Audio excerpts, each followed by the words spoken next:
நாட்டுக்கோழி குழம்பு எப்படி செய்யலான்னு பார்க்கலாம். ஊரில் வைக்கிறது மாதிரி. இதுக்கு 1.5 கிலோ அளவு நாட்டுக்கோழி எடுத்திருக்கேன்.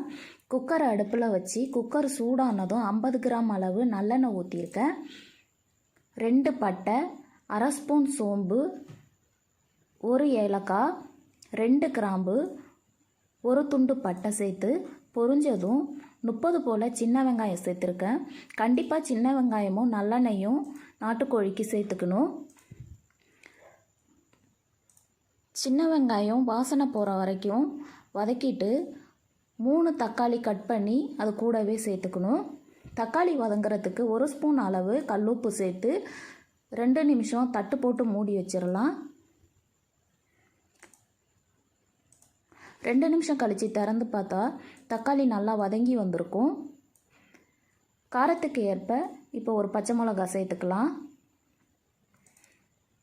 2.5 ஸ்பூன் அளவு இஞ்சி பூண்டு சேர்த்து பச்சை வாசனை போகிற வரைக்கும் வதக்கி விடணும்.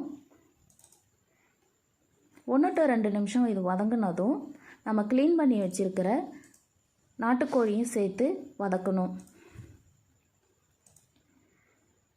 கலர் சேஞ்ச் ஆகிற வரைக்கும் நம்ம வதக்கி விடணும். நாட்டுக்கோழி என்னுடைய நண்பர் முழு கோழியாக எனக்கு எடுத்துகிட்டு வந்து கொடுத்துட்டாரு. அதை கட் பண்ணுறதுக்கு சரியான ஆயுதம் இல்லாமல் என்னால் முடிஞ்ச வரைக்கும் பீஸ் போட்டு வச்சுருக்கேன். வதக்கிறதுக்கு ஈஸியாக இல்லாமல் ரொம்ப கடினமாக இருக்குது. கலர் சேஞ்ச் ஆகிடுச்சு. இப்போ வீட்டில் அரைச்ச குழம்புத்தூள் 3 ஸ்பூன் அளவு சேர்த்துருக்கேன். சேர்த்துட்டு இதையும் நல்லா கிண்டி விடணும்.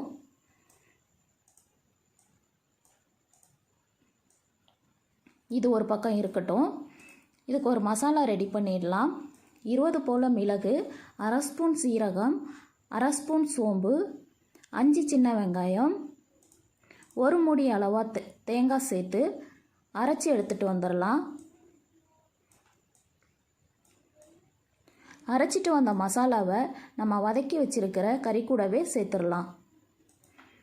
தேங்காய் அரைச்ச மிக்சி ஜாரில் கழுவி அந்த தண்ணியும் அது கூடவே சேர்த்துக்கணும்.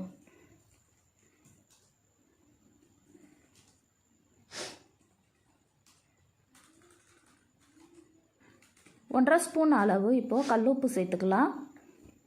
தேவையான அளவு தண்ணி சேர்த்துக்கணும். 1/2 ஸ்பூன் கரம் மசாலா சேர்த்துட்டு நல்லா கிண்டி விட்டுறணும். கிண்டி விட்டுட்டு குக்கரை மூடி போட்டு மூடிடலாம். 3 அல்லது 4 விசில் வரணும். ஃப்ரெஷ்ஷான கருவேப்பிலை சேர்த்துக்கோங்க.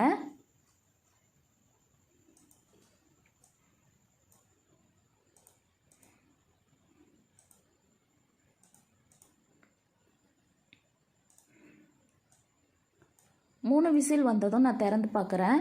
சிக்கன் நல்லா வெந்திருக்கு.